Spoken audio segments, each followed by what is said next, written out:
இயேசு உன்னை மாற்றுகிறார் விடுதலை ஊழியத்தின் மூலம் பாவத்தினாலும் சாபத்தினாலும் பிசாசின் பிடியில் இருந்தும் பலதரப்பட்ட மக்களுக்கு இயேசு விடுதலை கொடுத்து வருகிறார். தினமும் அநேகர் நம்முடைய இயேசுவை விடுதலை ஸ்தலத்திற்கு வந்து தேவன் கொடுக்கும் விடுதலையையும் சுகத்தையும் பெற்று செல்கிறார்கள். பித்தப்பையில கல் இருக்கு, 2 கல் இருக்கு அப்படின்னு சொன்னாங்க. நாய் கவுற மாதிரி கையை வந்து கவுறி அப்படின்னு சொல்லி முடிச்சுட்டு இருக்கேன். பூர்வ போகிறது பார்த்துட்டு இருக்கேன். இந்த கட்டளை ஒரு ஆள் பிடிச்சி ஆட்டினா அப்படி இருக்கும், அந்த மாதிரி குழுங்குது. ஏசியூக்கு நான் வந்தப்போ நான் வாங்கின சம்பளத்தோட 3 மடங்கு அதிகமாக வாங்கிட்டு இருக்கேன். எனக்கு அந்த 3 கட்டி எப்படி உடஞ்சிச்சு. திடீர்னு கழுத்தில் கட்டி வந்து ஆயில் கொடுத்தாங்க. என்னுடைய கண்ணில் இருக்க அந்த இமை வந்து என்னையே அறியாமல் வந்து அது மேலே போயிடும். தனியாக ரூமில் படுத்துட்டு இருப்பேன், சிரிப்பேன், அப்புறம் அழுவ ஆரம்பிச்சிருவேன். என்ன பண்ணுறது, ஏன் இருக்கிறோன்ற ஒரு சூழ்நிலை வரைக்கும் போயாச்சு எனக்கு. இதை பார்க்குற என் அன்பு சகோதரனே, உன் வீட்டுக்குள்ளே இருக்கிற போராட்டங்கள், பிரச்சனைகள், பிசாசின் தொல்லைகள், மந்திரத்தின் தொல்லைகள், எல்லா போராட்டங்களும் இந்த நாளில் உங்கள் குடும்பத்தை விட்டு விலகி போய்விடும். உன்னை அழிக்கணும்னு நினைக்கிற ஏவலின் வல்லமைகள் அனைத்தையும் இந்த மாதத்தில், இந்த நாளில் கர்த்தர் அதை விரட்டி அடிக்கப் போகிறார்.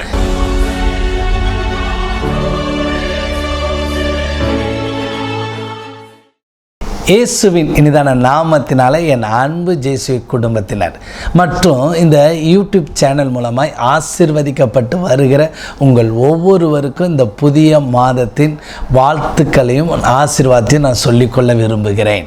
கர்த்தர் உங்களை ஆசீர்வதிப்பார். கர்த்தர் 2025 வருடத்தில் இந்த 2வது மாதத்தில் உங்களை கொண்டு வந்திருக்கிறார்னா நான் ஒன்று சொல்லவா, அவர் உங்கள் மேலே அவர் அன்பாகவே இருக்கிறார். இந்த 2025 வருடத்தில் நம்முடைய ஊழியத்திலிருந்து நடந்த ஒவ்வொரு ஊழியங்களையும் கர்த்தர் ஆசீர்வதித்தார். மகிமையான காரியங்கள் வெளிப்பட்டது. அதாவது நம்ம ஊழியத்தின் மூலமாக 5ஆம் தேதி வாக்குத்தத்த செய்தியை நம்ம நடத்தினோம். அதில் திரளான ஜனங்கள் வந்து ஆசீர்வதிக்கப்பட்டாங்க, திரளான ஜனங்கள் விடுவிக்கப்பட்டாங்க. திரளான ஜனங்களுக்கு நம்முடைய ஊழியத்திலிருந்து, அதாவது இந்த வருடத்தின் வாக்குத்தத்தமான ஒரு அழகான போர்டை கொடுக்கவும் கர்த்தர் கிருபை பாராட்டினார். வந்தவங்க ரொம்ப ஆசீர்வதிக்கப்பட்டாங்க. அது மாத்திரமல்ல, நம்முடைய ஊழியத்திலிருந்து பெரிய குளத்தில், அதாவது தேனி மாவட்டத்தில் இருக்கிறது அல்லவா, அந்த இடத்துல ஒவ்வொரு மாதமும் 2வது சனிக்கிழமையில் அற்புத சுகமளிக்க கூட்டம் நடத்தணும். இந்த அந்த ஜனவரி மாதம் நடந்த அந்த கூட்டத்தில் அற்புதமான சாட்சிகளை வந்து சொன்னாங்க. எவ்வளோ ஆசீர்வாதமாக இருக்குது பாருங்களேன். நான் ஒன்று சொல்லிக்கொள்ளுகிறேன், கர்த்தர் எந்த ஊழியத்தில் அவர் கிரியை செய்கிறாரோ அங்கே சாட்சிகள் எழும்பும், மகிமை அடையும். அதாவது அந்த இடத்துல ஜனங்க கர்த்தரை மகிமைப்படுத்துகிறவர்களாக வருவாங்க. காரணம், அங்கே கர்த்தர் கிரியை செய்வார். நன்றாக ஒன்று புரிந்து கொள்ளுங்க. அதனால் அந்த இடத்துல அற்புத அடையாளம் கர்த்தர் நல்ல ஆசீர்வாதமாக நடத்தி கொடுத்தார். அவருக்கே நான் மகிமையை செலுத்துகிறேன். ரொம்ப ஆசீர்வாதமாக இருந்தது. கர்த்தர் பாருங்களேன், இந்த ஊழியத்துக்காக ஜெபிக்கிற உங்கள் வாழ்க்கையில் கண்டிப்பாக அதன் பலன் உங்களுக்கு வரும். இந்த ஊழியத்துக்காக ஜெபிக்கிறவங்க, இந்த ஊழியத்தில் காணிக்கினால் தாங்குகிறவங்க, நான் ஒன்று சொல்லிக்கொள்கிறேன், நீங்கள் செய்கிற ஜெபமும் நீங்கள் கொடுக்குற காணிக்கையும் விரயமாகவே ஆகாது. அதுக்கு பலன் நிச்சயம் உண்டு. அந்த பலன் என்ன தெரியுமா? இப்படிப்பட்ட அற்புதமுள்ள சாட்சிகள். அவருடைய பிள்ளைங்க விடுவிக்கப்படுறாங்க, அவரை தேடி வர்றவங்க குணமாக்கப்படுறாங்க. அதனால் கர்த்தர் பெரிய காரியத்தை செய்கிறார். அது மாத்திரமல்ல, நம்முடைய டெலிவரன்ஸ் சென்டர் மூலமாகவும் கர்த்தர் பலத்த அற்புதங்களை செய்து கொண்டு இருக்கிறார். இந்த நாளில் விசேஷமாக நான் உங்களுக்கு ஒன்று சொல்லிக்கொள்ள விரும்புகிறேன். உங்களுக்காக நாங்கள் ஜெபிக்கணும், உங்களுக்காக தனியாக ஆலோசனை கொடுக்கணும்னா எங்களுடைய வாட்ஸ்அப் நம்பரை நோட் பண்ணிக்கிங்க. நீங்கள் வரப்போகிற நேரத்தில், நாங்கள் இருக்கிற நேரத்தில் நீங்கள் அறிந்து கொண்டு அதன்படி நீங்கள் வாங்க. கண்டிப்பாக கர்த்தர் உங்கள் வாழ்க்கையிலே அற்புதம் செய்வார். ஓகேங்களா? இந்த மாதத்தில் விசேஷமாக இந்த பிப்ரவரி மாதத்தில் அதாவது நம்ம ஊழியத்துக்காக ஜெபிக்கிறவங்க, நம்ம ஊழியத்துக்காக தாங்கிறவங்க இருக்காங்க. இந்த ஊழியத்தை நேசிக்கிறவங்க, இந்த ஊழியத்திலிருந்து நன்மை பெற்றவர்கள், அதாவது நான் பார்த்தீங்கன்னா நம்ம இந்த யூடியூப் சேனல் மூலமா ஆசீர்வதிக்கப்பட்டவங்க, இந்த யூடியூப் சேனல் மூலமாக வெளிச்சத்தை கண்டவர்கள் பலர் இருக்கிறாங்க. அப்படிப்பட்ட ஜனங்கள் தான் அந்த வெளிச்சத்தை அற்புதம் பண்ணவங்க தான் அதை சப்ஸ்கிரைப் பண்ணுவாங்க. அது பண்ணிவிட்டு இது இன்னும் ஆசீர்வதிக்கப்படும் அவங்களுக்காக அல்லது புதிதாக பார்க்குற உங்களுக்காக இந்த பிப்ரவரி மாதத்தில் கர்த்தர் கொடுக்குற வாக்குத்தத்த வார்த்தை என்ன தெரியுமா? நான் வாசிக்கிறேன், என்னோடு எடுத்துக்கொள்ளணும். அதாவது 2 நாளாகமும் 14வது அதிகாரம் 6வது வசனம். கர்த்தர் அவனுக்கு இளைப்பாறுதல் கட்டளிட்டதினால். இன்றைக்கு கர்த்தர் உங்களை பார்த்து சொல்கிற வார்த்தை என்ன தெரியுமா? நான் உனக்கு இளைப்பாறுதலை கட்டளையிட்டு இருக்கிறேன். அவர் கட்டளையிட்டு இருக்கிறார், அவர் கமெண்ட் பண்ணியிருக்கிறார், அது நடக்கணும்ட்டு சொல்லியிருக்கிறார். இதை பார்க்குற என் அன்பு சகோதரனே, என் அன்பு சகோதரியே, உங்களுடைய வாழ்க்கையில் 1 மாதம் இளைப்பாறுதல் இருக்குது, ஒரு 10 நாள் இளைப்பாறுதல் இருக்குது. ஆனால் மறுபடியும் சில போராட்டங்கள், சில பிரச்சனைகள், மனதில் அளவில் போராட்டங்கள், குடும்பத்தில் போராட்டங்கள், வேலை ஸ்தலத்தில் ஒரு போராட்டங்கள், ஏன் உங்களுடைய வியாபாரம் தொழிலில் ஒரு போராட்டங்கள். இதனால் ஒரு இளைப்பாறுதல் இல்லை. நீங்கள் ஜெபிக்கிறீங்க, உபவாசம் இருக்கிறீங்க, அந்த 1 வாரம் மட்டும் நல்லா போகுது, அடுத்த வாரம் மறுபடியும் பிரச்சனை வருது, உங்களுக்கு இளைப்பாறுதல் இல்லை, தூக்கம் இல்லை, நிம்மதியற்ற சூழ்நிலை நீங்கள் வாழ்ந்து கொண்டு இருக்கிறீங்க. அதனால தான் கர்த்தர் இன்றைக்கு உங்களை பார்த்து சொல்கிறார், நான் கட்டளையிட்டு இருக்கிறேன். நான் உனக்கு எதை கட்டளையிட்டு இருக்கிறேன்? இளைப்பாறுதல் என்று கர்த்தர் சொல்லுகிறார். இன்றைக்கு ஒருவேளை உங்கள் சரீர வியாதியினால் நீங்கள் ரொம்ப கஷ்டப்பட்டுட்டு இருக்கலாம், வலியினால் வேதனையினால் நீங்கள் துடித்து கொண்டு இருக்கலாம். இந்த வியாதி குணமாகிற போல இருக்குது, ஜெபிக்கும் போது எந்த பலவீனம் இல்லை. ஆனால் ஒரு 2 நாளுக்குள்ளே மறுபடியும் அந்த பலவீனம் வருது, மறுபடியும் அந்த போராட்டம். அதே உங்கள் குடும்பத்தில் ஏதோ ஒரு பிசாசு பிடித்தவங்க மறுபடியும் போராட்டம் வருது, மறுபடியும் அது உள்ள நுழைகிறது. ஏன் எங்களுக்கு இந்த வேதனை? ஏன் எங்களுக்கு இந்த போராட்டம்? ஒரு நிம்மதியான வாழ்க்கை இல்லையா? வேதம் சொல்லுகிறது தானே, இயேசு தேடி போன அந்த இளைப்பாறுதல் தருவேன்னு சொன்னார் அல்லவா? ஏன் எங்களுக்கு இந்த போராட்டம் அப்படி நீங்கள் வேதனையோடு கேட்குறீங்க, வேதனையோடு உங்கள் மனதுக்குள்ளே பேசி கொண்டு இருக்கிறீங்க. நான் உங்களுக்கு சொல்லுகிறேன், இந்த கர்த்தர் சொல்லுகிற ஒரே ஒரு வார்த்தை என்ன தெரியுமா? நான் உனக்கு இளைப்பாறுதலை கட்டளையிட போகிறேன். உங்கள் வாழ்க்கையில் ஒரு இளைப்பாறுதல் அவர் கட்டளையிட்டு இருக்கிறார். இந்த பிப்ரவரி மாதத்தில் அவருக்கு அந்த இளைப்பாறுதல் உங்களுக்கு தருகிறார். அந்த இளைப்பாறுதலின் வல்லமை வரும் பொழுது உங்கள் குடும்பத்தை விட்டு சஞ்சலமும் தவிப்பும் விலகி போய்விடும்.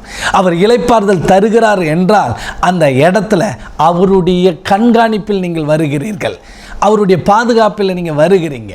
நன்றாக கவனித்து பாருங்கள். மோசேயுடைய வாழ்க்கையில் அவன் திகைத்து கொண்டு இருந்த நேரத்தில் கர்த்தர் சொன்னார், என் சமூகம் உனக்கு முன்பாக போவோம், நான் உனக்கு இளைப்பாறுதல் தரேன். அப்படின்னா என்ன? ஆண்டவருடைய மகிமையும் பிரசனமும் வல்லமையும் உன்னோடு கூட வரும்.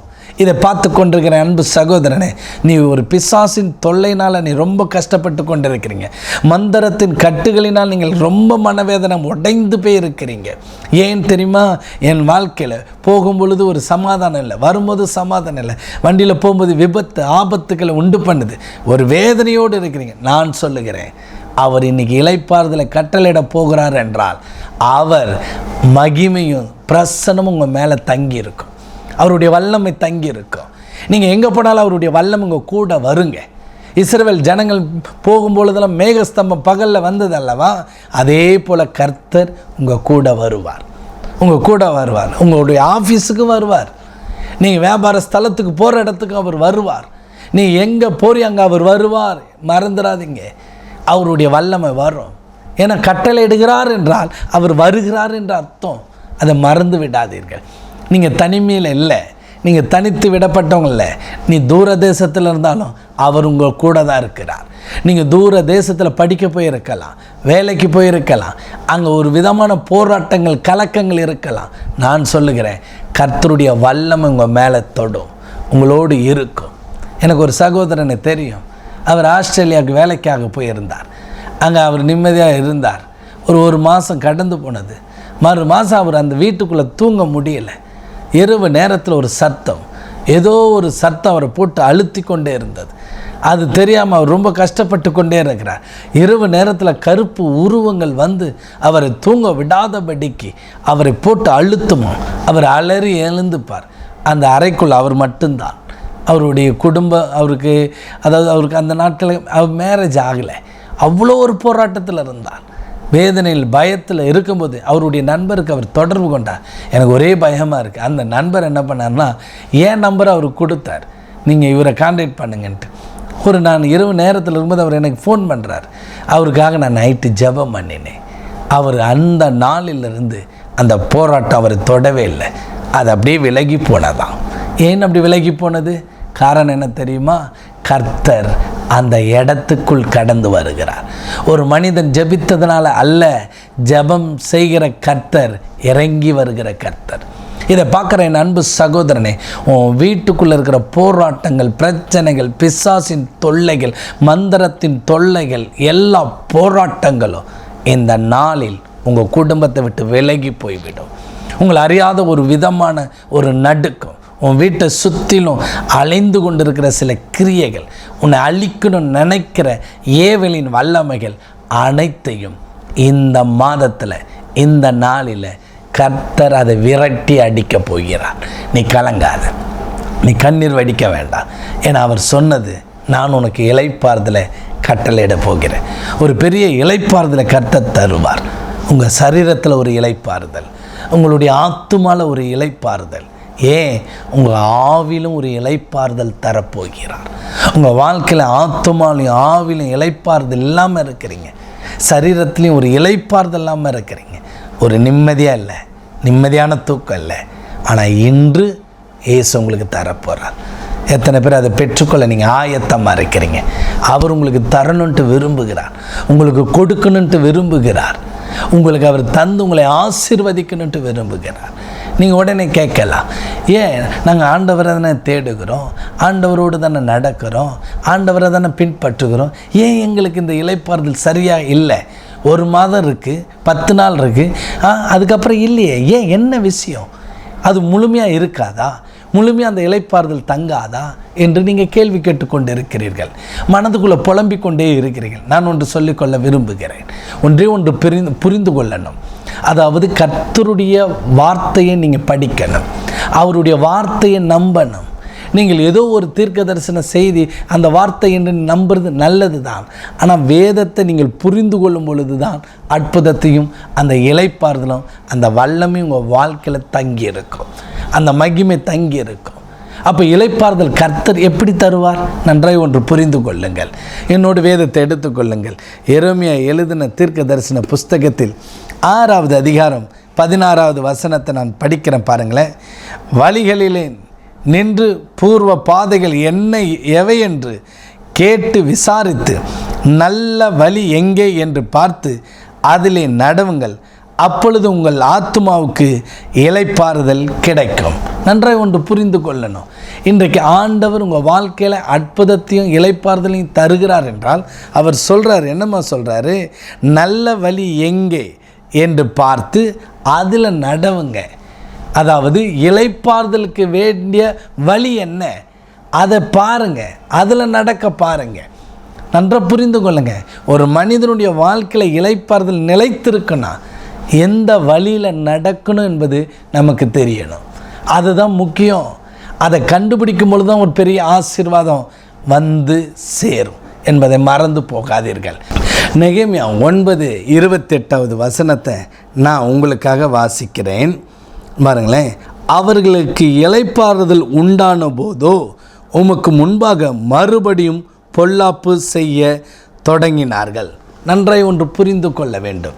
கர்த்தர் ஒரு மனிதனுக்கு இளைப்பாறுதல் தரும் பொழுது அந்த மனிதன் எப்படி இருக்கணும், அதுதான் முக்கியம். ஒரு இளைப்பாறுதல் ஒரு மனிதனுக்கு கர்த்தர் தருகிறார். அது பரத்திலிருந்து வருகிற ஒரு ஆசீர்வாதம், ஏதோ உலகத்திலிருந்து வருகிற ஆசீர்வாதம் அல்ல. உலகத்திலிருந்து வருகிற இளைப்பாறுதல் எல்லாம் கொஞ்ச நாள், கொஞ்ச நேரம், கொஞ்ச மணி நேரம். நீங்கள் ஒன்று புரிந்து கொள்ள வேண்டும். அவர் கொடுக்கிற இளைப்பாறுதல் பரத்திலிருந்து இறங்கி வருகிறது.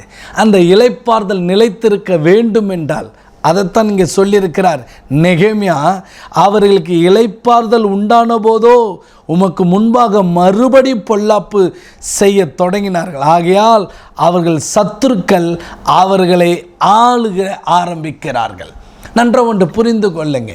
நீங்கள் ஆண்டவராகிய இயேசு கிறிஸ்துக்கிட்ட வரும் பொழுது, உங்கள் வாழ்க்கையில் கர்த்தர் இளைப்பாறுதல் கொடுக்கும் பொழுது, அந்த இளைப்பாறுதல் நிலைத்திருக்க வேண்டும் என்றால் உங்கள் பொல்லாப்பின் வழிகளுக்குள்ள மறுபடியும் உள்ள நுழையக்கூடாது. அதை மறுபடியும் புரிந்து கொள்ளுங்க. ஒரு நாள் இயேசு கிறிஸ்து இருந்த ஊழியம் செய்து கொண்டிருக்கும்போது அவரை 4 பேர் கூட்டி கொண்டு வரார்கள். அதாவது அவனால் நடக்க முடியல. அவனை ஒரு கட்டில் வைத்து கொண்டு வந்து அவனை உள்ளே இறக்குகிறார்கள். அந்த உள்ளே இறக்கி அவருக்கு ஜெபம் பண்ணுறார். அவர் ஒன்றே ஒன்று உன் பாவம் மன்னிக்கப்பட்டது என்று சொல்லிவிட்டார். சொல்லிவிட்ட பிறகு அவன் எழுந்து நடந்து சந்தோஷமாக போகிறான். நிம்மதி. அவனுடைய வேலை அவனால் செய்ய முடியல. இலைப்பாறுதட்டில் கட்டில் கிடக்கிற அவனுடைய வாழ்க்கையில் நடந்த சம்பவம் இது. அதுக்கப்புறம் ஒரு நாள் அவன் ஆலயத்தில் பார்த்து அவர் சொல்கிறாரு, இனி கேடு கொண்டு வராதபடி இனி பாவம் செய்யாதீரு. அப்போ ஆண்டவர் சொல்கிறாரு, நம்முடைய லைஃப்பில் நம்முடைய வாழ்க்கையில் நீங்கள் உங்கள் இருதயத்தை சரியான பாதையில் நடத்த முடிவெடுங்க. நீங்கள் சரியான பாதைக்குள்ளே கடந்து வாங்க. உங்கள் வாழ்க்கையில் சத்துருக்கள் நுழைய இடம் விட்டுறாதீங்க. பொல்லாப்பன காரியத்தை செஞ்சிடாதீங்க. என்னாலும் விட முடியலைங்க பாவத்தை, என்னாலும் விட முடியலைங்க அசுத்தமான காரியத்தை, என்னால் தெரியல, நான் மறுபடியும் சிலர் சொல்லுவாங்க நான் பின்மாற்றத்தில் போய்விட்டேன் பிரதர். ஈஸியாக சொல்கிறாங்க. நீ பின்மாற்றத்துக்கு போகும்போது உன் வாழ்க்கையில் நடக்கிற சம்பவம் ஒரு இளைப்பாறுதல் அற்றது தான். நீ கொஞ்சம் இடம் கொடுக்கும்போது அந்த சத்துருவின் கிரியைகள் உன் நிம்மதியை கெடுத்துருவான், உன் சமாதானத்தை கெடுத்துருவான், உன்னுடைய மகிழ்ச்சியை பிடுங்கிடுவான். அதனால தான் எஸ்தர் எழுதின புஸ்தகத்தில் எழுதப்பட்டு இருக்கிறது, அவர்களுக்கு இளைப்பாறுதல் வந்தபோதோ அவங்க வாழ்க்கையில் இருந்த சஞ்சலம் தவிப்பு ஓடிப்போய் மகிழ்ச்சியும் சந்தோஷமும் உண்டாயிருந்ததா. யோசித்து பாருங்க. இளைப்பாறுதலுக்கு பிரச்சனை சத்துருவின் கிரியைகள், பொல்லாத மனிதருடைய கிரியைகள். உங்கள் குடும்பத்தின் மேலே பொல்லாத மனிதர்களுடைய ஆளுகை இருக்குதுன்னா நீங்கள் ஜெபிக்கிறதுக்கு முன்பாக உங்கள் வழிகளை சிந்தித்து பாருங்கள், அதை சரி பண்ணி பாருங்கள். தேவன் தம்முடைய வல்லமையை வெளிப்படுத்துவார். அவருடைய வல்லமை வெளிப்படும், அவருடைய மகிமை உங்கள் வீட்டு மேலே வெளிப்படும். நீங்கள் உடனே சொல்லலாம், என்ன பிரதர் நாங்கள் கர்த்தருக்காக தான் வாழ்கிறோம், பொல்லாத வழிகள்லாம் விட்டுருக்கோம், ஆனாலும் இளைப்பாறுதல் இல்லை. நான் ஒன்றே ஒன்று சொல்லவா? இப்போ நான் முதல் சொன்னேனே, அதாவது 2:14 கர்த்தர் அவனுக்கு இளைப்பாறுதலை கட்டளிட்டதினால். அப்போ அதுக்கு முன்னாடி அவன் ஒரு காரியத்தை செய்கிறான் பாருங்களேன். 5வது பாருங்கள், யூதாவுடைய எல்லா பட்டணங்களிலிருந்து மேடைகளையும் விக்கிரகங்களையும் அகற்றினான். அவனுக்கு முன்பாக ராஜ்யம் அமெரிக்கா இருந்தது. ஒரு வேளை உங்களுடைய வீட்டில் ஏதோ அதாவது விக்கிரகத்தின் கிரியைகள் சிலைகளின் வல்லமைகள் போராடுதா பாருங்கள். உங்கள் வீட்டுக்குள்ளே சிலைகளுக்கு முக்கியத்துவம் தருகிறா பாருங்கள், இல்லை இறந்தவர்களுக்கு முக்கியத்துவம் கொடுக்குறீங்களா பாருங்கள், அவர்களுடைய ஃபோட்டோவுக்கு முக்கியத்துவம் தரீங்களா பாருங்கள். இதெல்லாம் அகற்றப்பட வேண்டும். அதுக்கப்புறம் ஒரு இளைப்பாறுதல் கிடைக்கும். உண்மையாக அதுதான் கர்த்தருடைய மகிமை, அதுதான் கர்த்தருடைய வல்லமை. அந்த மனிதன் அதை எல்லாத்தையும் அகற்றினான். கர்த்தர் இளைப்பாறுதல் தந்தான். நீங்கள் எதை செய்கிறீர்கள்? எனக்கு ஒரு சகோதரனை தெரியும். அவருடைய வாழ்க்கையில் அவர் மற்ற மதத்தை நம்புகிறவர், அவர் ஒரு மதத்தில் இருந்தவர். அவர் வாழ்க்கையில் வாய் முழுவதும் புண்ணாக இருந்தது, குணமாக்கப்படல. அவர் இரவு தூங்கவும் முடியாது, அவ்வளோ ஒரு போராட்டத்தில் இருந்த அந்த மனிதன் ஒரு நாள் நம்ம டெலிவரன்ஸ் சென்டருக்கு வந்தார். என்ன நடந்தது தெரியுமா? அவருக்காக நாங்கள் ஜெபித்தோம், அற்புதம் நடக்கலை. மறுபடியும் ஜெபிக்கிறோம், புண்ணு ஒரு 5 நாள் ஆறுது, மறுபடியும் ப்ராப்ளம் வருது. அதனால் அவரால் சாப்பிட முடியல. ஏன் அது பரிபூர்ணமாக முடியலன்ட்டு நான் ஜெபம் பண்ணி நம்முடைய ஊழியத்தில் இருந்த ஒரு சகோதரன் அனுப்பி அந்த வீட்டுக்கு ஜெபம் பண்ணி தண்ணி தெளிங்க அப்படின்னு சொன்னேன். போய் ஜெபம் பண்ணி தண்ணி தெளிக்கும் போது சில காரியங்களை அவங்க வீட்டுடைய ஃபோட்டோலாம் பார்த்தாங்க. அப்போது ஒரு வேஷ்டி இருந்தது. அப்போ அதை சொல்கிறாங்க. அப்போ நான் சொன்னேன், அதை எடுத்துருங்க, அதை எடுத்து பாருங்கள், உங்களுக்கு பூரண கர்த்தர் சுகத்தை கொடுப்பார். என்ன ஆச்சரியம், என்ன ஒரு மகிமை! கர்த்தர் பாருங்களேன், சில அகற்ற வேண்டியதை அகற்றிட்டா இளைப்பாறுதல் கிடைத்துவிடும். தேவையில்லாத நபரை நீங்கள் அகற்றிட்டீங்கன்னா உங்களுக்கு ஒரு இளைப்பாறுதல் கிடைக்கும். தேவையில்லாத நபர்களோடு நீங்கள் ஐக்கியமாக இருக்கிறது தான் இன்னும் உங்களுக்கு இளைப்பாறுதல் வரல. உன் நண்பன் எப்படி இருக்கிறான் பார். உன் நண்பன் உன்னை பொல்லாத வழியில் நடத்துகிறானா அவனை விட்டு வெளியாவா. ஒரு கூட இருக்கிற நண்பன் நமக்கு பிரயோஜனம் உள்ளவனாக தான் இருக்கணும். நம்முடைய வாழ்க்கையில் ஒரு ஆசீர்வாதமானவன் தான் நண்பன் இருக்கணும். உன் வாழ்க்கையை அழிக்கும் உன் குடியும் பாவத்தையும் கொடுக்குறானா அவன் உன் நண்பன் கிடையாது. உன்னுடைய தேவைக்காக உன்கிட்டேருந்து அபகரிக்க தான் அவன் இருப்பான். இன்றைக்கி உன் வாழ்க்கையில் எதை அகற்றணுமோ அதை அகற்றிப்பார். எந்த வழியை மாற்றணுமோ பாருங்கள், கர்த்தர் உங்களுக்கு ஒரு இளைப்பாறுதல் தருவார். நம்ம ஜெபிக்கலாமா? கர்த்தர் இன்றைக்கி இளைப்பாறுதலை கட்டளையிட போகிறார். அதை நீங்கள் மிஸ் பண்ணக்கூடாது, அதை நீங்கள் இழந்துடக்கூடாது. அதை நீங்கள் கெடுத்துடக்கூடாது. அதுக்காக தான் நம்ம ஜெபிக்க போகிறோம். கர்த்தர் மகிமையான காரியத்தை ஒப்பு கொடுங்க. நீங்கள் எந்த விஷயத்தை நீங்கள் இன்னும் ஒப்பு கொடுக்காமல் இருக்கீங்களோ அதை ஒப்பு கொடுத்து பாருங்கள். ஜெபிக்கலாம். அன்புள்ள தகப்பனே, இந்த பிப்ரவரி மாதத்தில் நீர் கர்த்தாவே இவர்களுக்கு இளைப்பாறுதலை கட்டளையிட போகிறேன் என்று சொல்லியிருக்கிறீங்க அப்பா. ஒரு இளைப்பாறுதலை நீங்கள் கட்டளையிடும்படி நாங்கள் ஜெபிக்கிறோம். இயேசுவின் வல்லமுள்ள நாமத்தினால் அந்த இளைப்பாறுதல் இறங்கி வரும்படி நான் கேட்குறேன். ஒருவேளை இந்த ஜெபத்தில் இருக்கிற நீங்கள் ஏற்கனவே ஆண்டவர் உங்களுக்கு இளைப்பாறுதல் தந்து பொல்லாத வழியில் போயிருந்தால், அகற்ற வேண்டியதை அகற்றாமல் வீட்டுக்குள்ளே வைத்திருந்தீர்களானால் அதை ஒப்புக்கொடுங்க. இயேசுவிடத்தில் ஒப்புக்கொடுங்க. இயேசுவிடத்தில் ஒப்பு கொடுத்து பாருங்கள். தேவனுடைய வல்லமை இறங்கி வரப்போகிறது. தேவனுடைய கரம் இறங்கி வரப்போகிறது.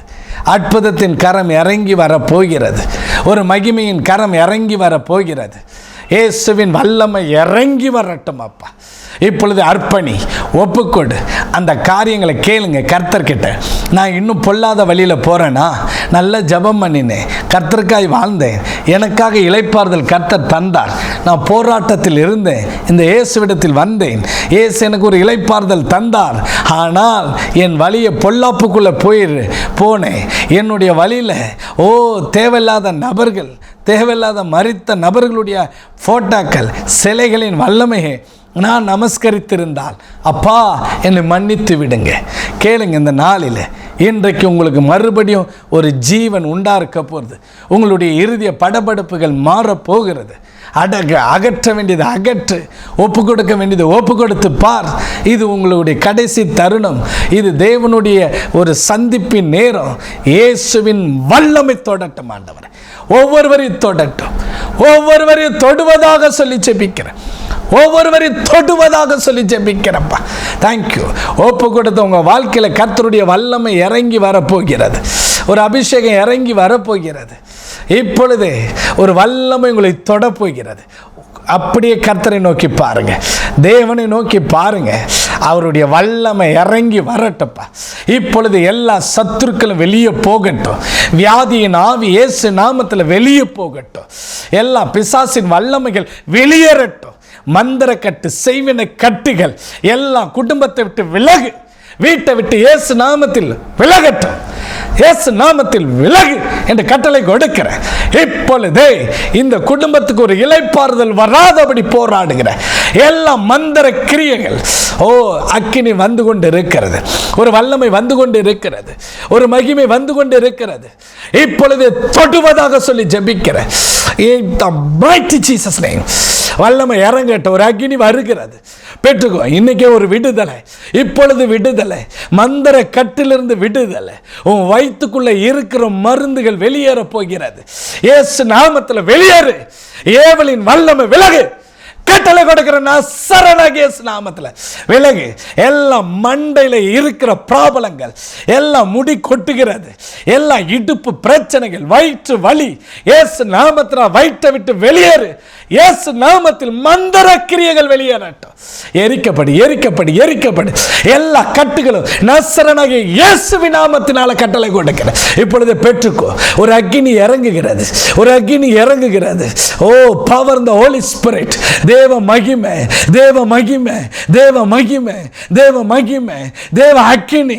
இப்பொழுதே இந்த நேரத்தில் இதை பார்த்து கொண்டு இருக்கும் பொழுது ஒரு அக்கினி உங்களை தொட்டுக்கொண்டே இருக்கிறது, தொட்டுக்கொண்டு இருக்கிறது. இந்த பவர் தி ஹோலி ஸ்பிரிட். அக்கினி விழுது, விழுது. இப்பொழுது பெற்றுக்கொள், இப்பொழுது பெற்றுக்கோ. ஒரு விடுதலை வருகிறது. நடக்க முடியாத உன் இடுப்புல ஒரு வல்லமை தொடுகிறது. நடக்க முடியாத உன் கால் நடக்க போகிறது. இப்பொழுது miracle in the name of Jesus. இயேசுவின் நாமத்தினால அற்புதங்கள் நடக்கட்டும், அற்புதம் நடக்கட்டும். தேவ வல்லமை, தேவ வல்லமை. Thank you Father, thank you Father. எல்லா யூட்ரஸ்ல இருக்கிற கட்டிகள் குணமடையட்டும். பித்தப்பையில் இருக்கிற ஸ்டோன் வெளியேறட்டும். எல்லா கிட்னியில் இருக்கிற ஸ்டோன் வெளியேறட்டும். இயேசுவின் நாமத்தினால சொல்லி ஜெபிக்கிறேன். எல்லாம் சுகம் அடையட்டும், சுகமடையட்டும், சுகமடையட்டும், சுகமடையட்டும். ஓ, இந்த நேரத்தில் ஜெபிக்க ஜெபிக்க ஒரு வல்லமை.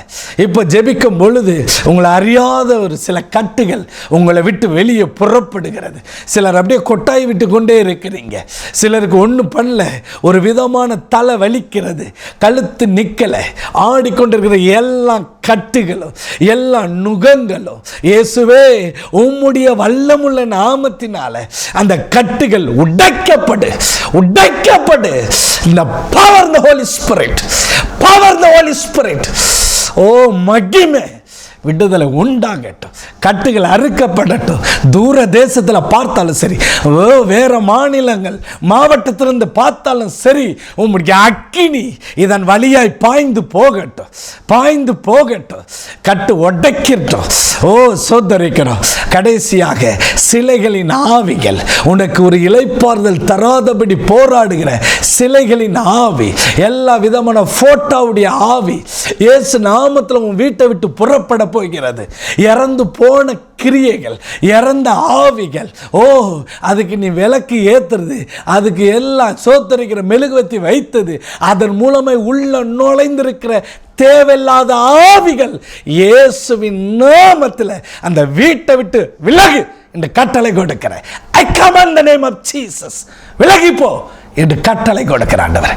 ஒரு அற்புதம் நடக்கட்டுப்பா, ஒரு அற்புதம் நடக்கட்டுப்பா. அன்பு தகப்பனே, இந்த ஒவ்வொருவருக்கும் ஒரு இளைப்பாறுதல் தாங்கப்பா, ஒவ்வொருவருக்கும் ஒரு இளைப்பாறுதல் தாங்க. சரீரத்தில் ஒரு இளைப்பாறுதல், வியாதி நீங்கி சுகமாக இருக்கட்டும், பிசாசுகள் வெளியேறி நிம்மதியாக இருக்கட்டும், வஸ்திரங்களை உடுக்கட்டும், வஸ்திரங்களை உடுக்கட்டும். Oh glory, thank you lord, thank you lord, thank you lord. தெய்வீக வல்லமை எங்களை தொட்டு பாதுகாத்து கொள்ளட்டுப்பா. Thank you Jesus. திரும்ப அந்த பிசாசு உள்ள வராதபடி கட்டி ஜெபிக்கிறேன். திரும்ப அந்த பிசாசுகள் வரக்கூடாது, மந்திரத்தின் ஆவி வரக்கூடாது. இயேசுவின் நாமத்தில் கட்டளை கொடுக்கிறேன். உள்ள நுழையாதபடி கர்த்தர் பாதுகாத்துக்கொள்ள. இவங்களுடைய வியாபாரங்களை ஆசீர்வதியும், இவங்களுடைய தொழிலை ஆசீர்வதிங்க. கடன் பிரச்சனைகள் மாறட்டும், கடன் பிரச்சனை இயேசு நாமத்தில் மாறட்டும் சொல்லி ஜெபிக்கிறேன். Thank you Jesus. திருமண தடைகள் மாறட்டும். இந்த நேரத்தில் ஜெபிக்கும் பொழுது திருமண தடைகள் உடைக்கப்படட்டும். செவ்வாதோசை நாகதோசை சொல்லி குடும்பத்துக்குள்ளே நுழைந்திருக்கிற கிரியைகள் எல்லாம் விலகிற இயேசு நாமத்தில் திருமண தடை மாறட்டும். குழந்தை பாக்கியம் வராதபடி இருக்கிற சாபத்தின் கட்டுகளை உடைக்கப்படு, சாப கட்டுகள் உடைக்கப்படு, குழந்தை பாக்கியம் உண்டாயிருக்கட்டும். சோத்திரம் ஆண்டவரே, நீர் அப்படி செய்கிறதுக்காக நன்றி, நன்றி, நன்றி ராஜா. அற்புதம் செய்து மகிழ பண்ணும் இயேசு நாமத்தில் ஜெபிக்கிறேன். ஆமேன், ஆமேன். என் அன்புக்குரியவர்களே, கர்த்தர் உங்களை விடுதலை பண்ணியிருக்கிறார். சில கட்டுகளும் புறப்பட்டு போயிருக்கு. இனி நீங்கள் தான் இந்த இளைப்பாறுதலை காத்துக்கொள்ளணும். நீங்கள் பெற்றுக்கொண்ட அற்புதத்தை காத்துக்கொள்ளணும். நீங்கள் பெற்றுக்கொண்ட விடுதலையை பார்த்து கொள்ளணும். அது முக்கியம், அதை மறந்துடக்கூடாது. இந்த செய்தி உங்களுக்கு மிகுந்த ஆசீர்வாதமாக இருக்குது. கர்த்தர் உங்களை ஆசீர்வதிப்பார். இந்த சேனலை நீங்கள் இது வரைக்கும் சப்ஸ்கிரைப் பண்ணலைன்னா நீங்கள் சப்ஸ்கிரைப் பண்ணிக்கொள்ளுங்கள். இந்த செய்தி உங்களுக்கு ஆசீர்வாதமாக இருந்தால் உங்களுக்கு தெரிந்த நண்பர்கள், உறவினர்களுக்கு இதை ஷேர் பண்ணுங்கள். அவங்க ஒரு அற்புதத்தை பெற்றுக்கொள்ளட்டும். கர்த்தர் உங்களை ஆசீர்வதிப்பார்.